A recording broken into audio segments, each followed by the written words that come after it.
মা তো যে কোনো মাই তো তার সন্তানের সাফল্যে অনেক প্রাউড ফিল করে। আমারও তো আসলে আমি বিশ্বাসই করিনি। আমি আসলে প্রিমিয়ারের দিন ফার্স্ট দেখেছি, যেহেতু আমার শুটিংয়ে যাওয়া নিষেধ ছিল, এডিটিংয়ে যাওয়া নিষেধ ছিল, সব কিছুতেই নিষেধ ছিল। আর ও আসলে নিজের মতো করতেই পছন্দ করে। আমি তো প্রহেলিকার সময় দেখেছিলাম, তখন মানে বিশ্বসুন্দরী থেকে প্রহেলিকা ও তো অনেকগুলো কাজ করেছে। ওর মধ্যে একটা মানে মেধা সম্পন্ন ক্রিয়েটিভিটি জিনিসগুলো অনেক বেশি, যেটা নাকি আমি ওর ধারে কাছেও না।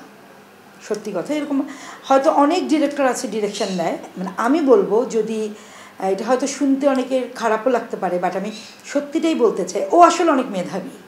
ও যদি সেরকম সুযোগ পায়, সেরকম প্ল্যাটফর্ম পায়, মানে আমি বলতে চাচ্ছি ধরেন চরকি, বেঞ্চ, এরকম যদি কোনো প্ল্যাটফর্ম পায়, তারা যদি আমার ছেলেকে বলবো না, অনন্য প্রতীক চৌধুরী যে একজন নতুন নির্মাতা, তাকে যদি সুযোগ দেয়, আমি মনে করি যে এই সময় এই ইন্ডাস্ট্রি একজন ভালো পরিচালক পাবে।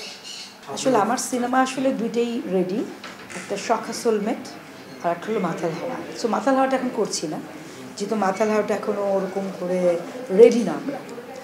সো শখা সোলমেট ফুল রেডি, আমার ইউনিটও রেডি, আর্টিস্ট কাস্টিং ওকে।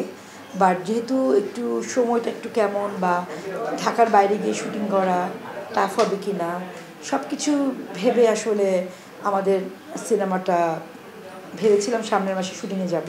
এটা এখন আপাতত একটু স্থগিত।